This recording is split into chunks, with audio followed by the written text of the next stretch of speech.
course Level 1 Creative Crafts in Textiles for Technology Triumphs.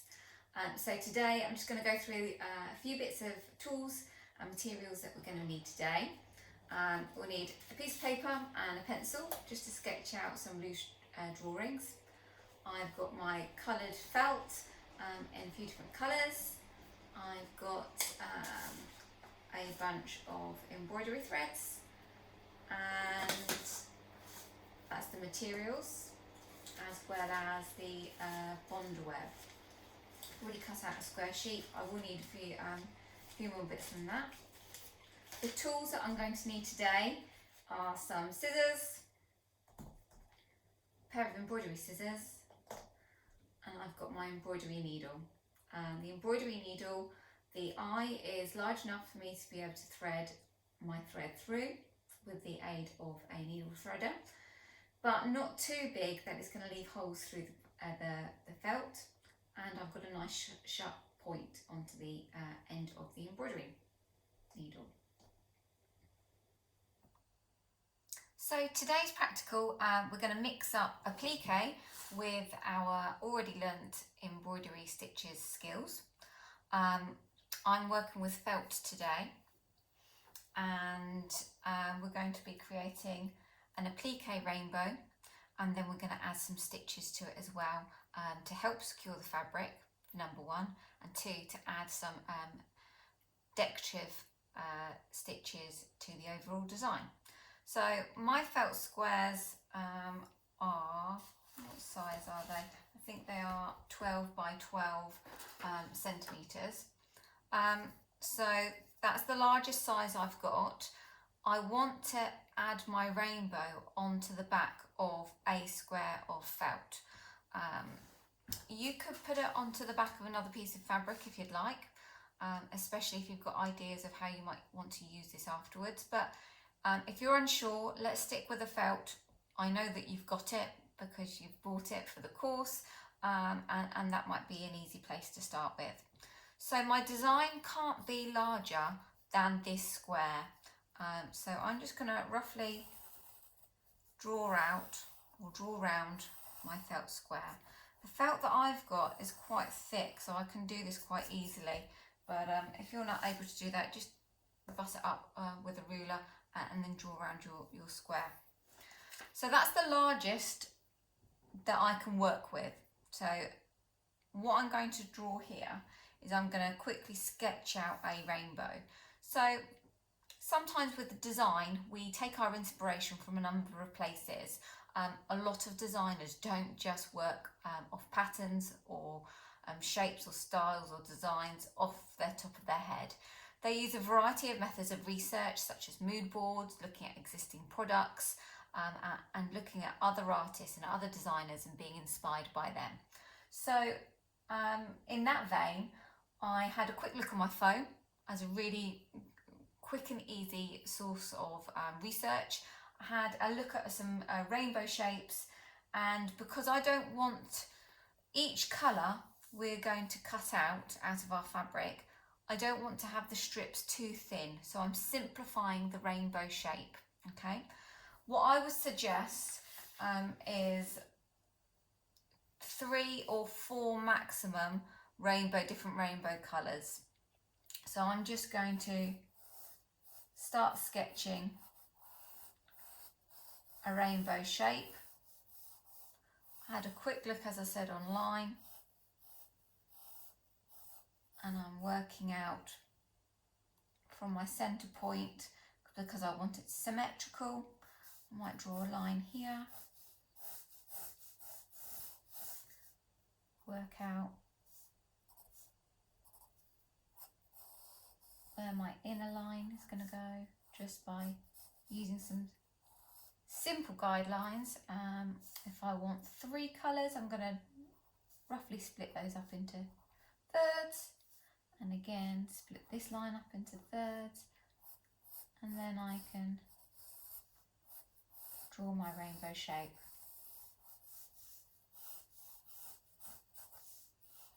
Okay, I'm rushing that a little bit. So here's one I've just prepped I'm just finishing off the lines, trying to smooth it out. Okay, so there's my basic rainbow shape. So having looked at my colours, I've chosen a colour for the background, so I'm going to have turquoise, and then I'm going to have 3 different strips of colour, and I've chosen these three, not true to a rainbow, but just because I quite like those colours together. And I'm going to take my first piece of Bhandar Web. So Bhandar Web, what we've got here is, or it can be called Fusible Lining for Appliqué. It is basically dried strains of glue just on a background piece of paper, like a greaseproof paper, and under heat it melts and it bonds either side. So what you would need to do is iron it firstly onto your fabric, peel off the backing, place it on what you're going to glue it onto or bond it to, iron again, and it forms like a Bhandar Web sandwich that sticks either side and fuses your fabric together. It's not a permanent solution, so if it's going to go in the wash, for example, sometimes they can peel away.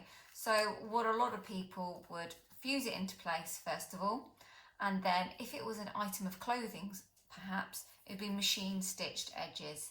I'm sure if you can have a look at, it's used quite a lot for baby clothes, whether you've got maybe, I don't know, a teddy bear or a character cut out, it's fused onto the item of clothing and then stitched all the way around. So we can see through this just about.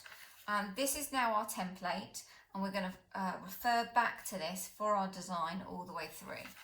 So I'm going to take my Bhandar Web square, like so, and I'm going to draw my largest piece.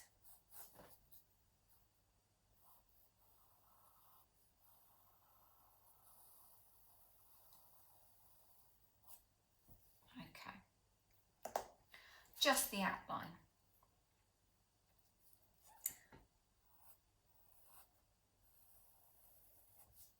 And then the inner line. And what we're going to do is we're going to layer up. Because felt can be sewn quite easily, we're going to layer all 3 of our colours on top of each other. So this layer here will be quite thick, so bear that in mind. So I'm just going to iron this onto the felt for the first colour, okay, and come back to you. So I've ironed onto the back of the Bhandar Web. Now, just before you get going, a few pointers. One, this course is open to a range of ages of people. So if you're on the younger side, you'll probably want to make sure that you've got help with an adult to iron. If you're older and you have experience using the iron, great. Just make sure that when you lay the Bhandar Web down, you've got the glue facing the fabric and you've quite clearly got the paper side up. So when your iron touches that paper, the glue inside is melting. So if you get that the wrong way round, you're going to stick the Bhandar Web to the iron. And I have to say, in my years of teaching, that has happened on a couple of occasions. So just please be aware, whoever owns the iron is not going to be very happy if you get it wrong and you stick the Bhandar Web onto the bottom of the iron, because that would be a bit of a mess. If that happens, my advice is turn the iron off straight away, let it cool down completely before cleaning, and you can get iron cleaner products. So the way that I iron, I work from one side to the other, moving the iron nice and slowly, paying special attention to edges, particularly if they're with the design. So I've now got it stuck down. I'm going to just cut out my design now, following my pencil lines.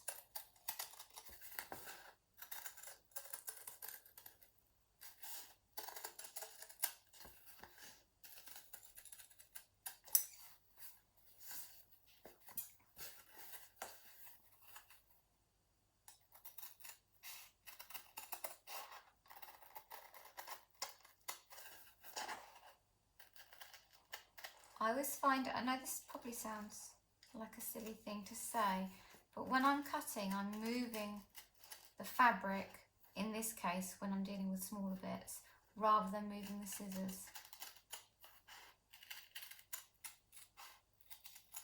Okay, so now I've cut my shape out, I'm going to peel the backing off. Normally, if it's securely stuck, just bend it down, because fabric bends better than paper, and quite often the paper just pops up.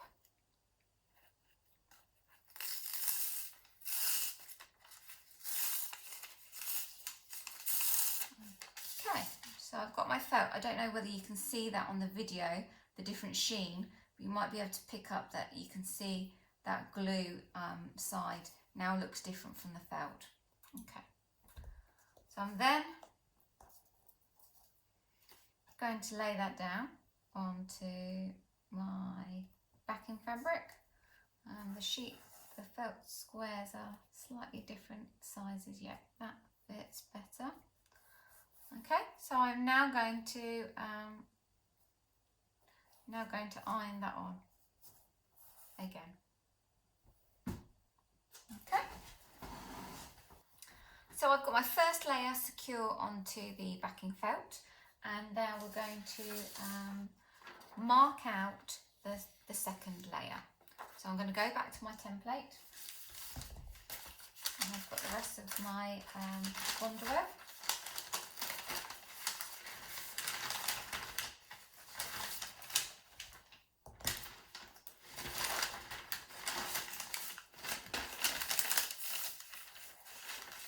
Okay, and so now I'm just drawing the inner layer. Okay, so I don't want to waste my Bhandar Web, so I am, rather than laying it right in the middle of the sheet, I'm moving it so I can work into the corner as much as possible.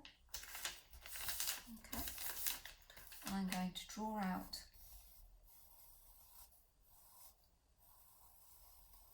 my second layer.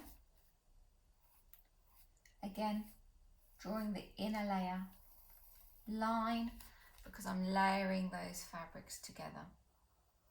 The reason being, it's your first applique, or possibly your first applique, and if we were to cut out the layers individually, you would have to make sure that each piece of fabric matched up exactly, otherwise you'd get gaps.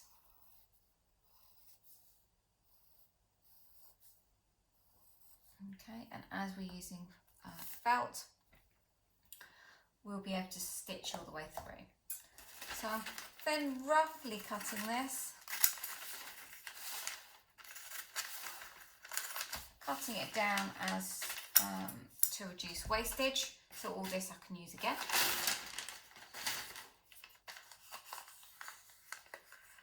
Remember, I've drawn onto the paper side, not the glue side. I'm going to choose my next coloured fabric. And again, working into the corner, I don't have to lay it out like my rainbow. I'm reducing the amount of waste. So once I've cut this out, I can reuse this fabric if needed. And I'm just going to iron this onto the yellow piece of felt. So I've got my second layer ironed onto my yellow felt. Make sure that you let it cool down. It doesn't take very long, to be fair, but make sure you cool it down because obviously it will be hot. I'm using the iron. I'm going to cut out my next layer.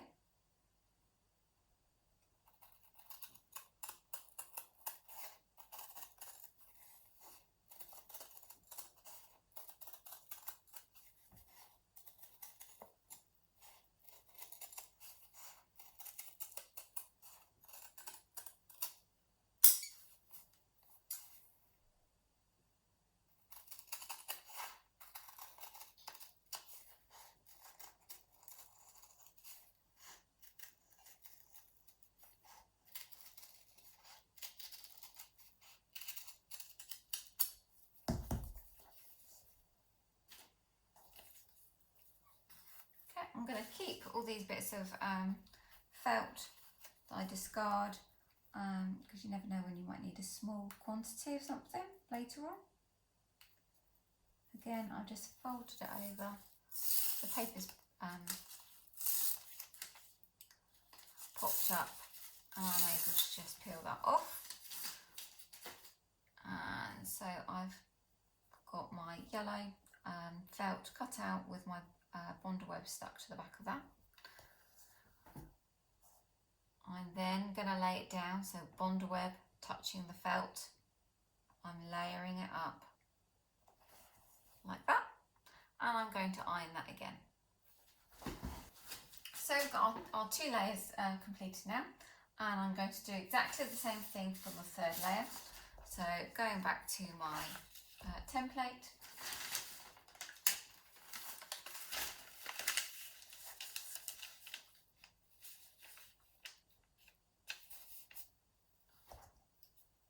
and drawing out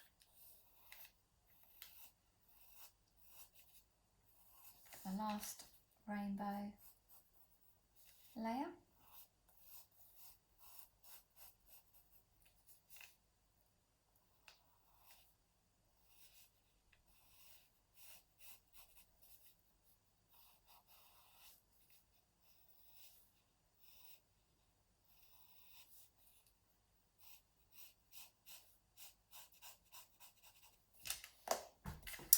Roughly cut that out.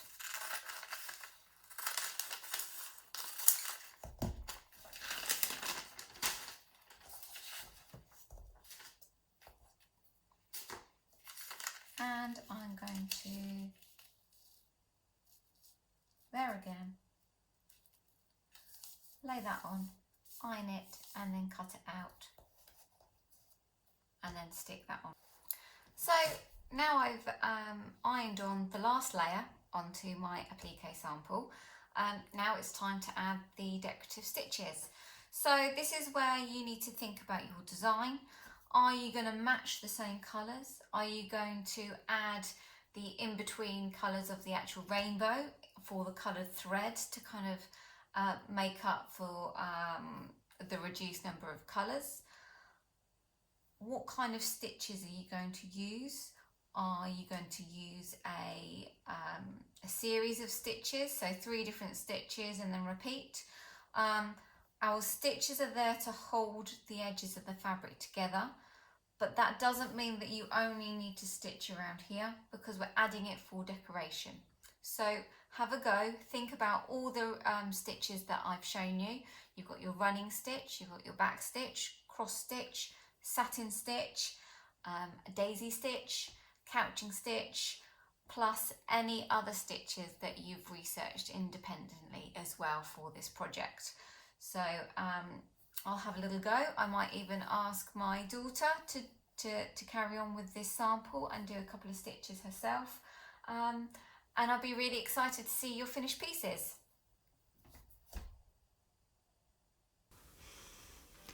Here's my final piece. You can see a range of different types of stitches using different coloured threads to create my final piece. I can't wait to see yours.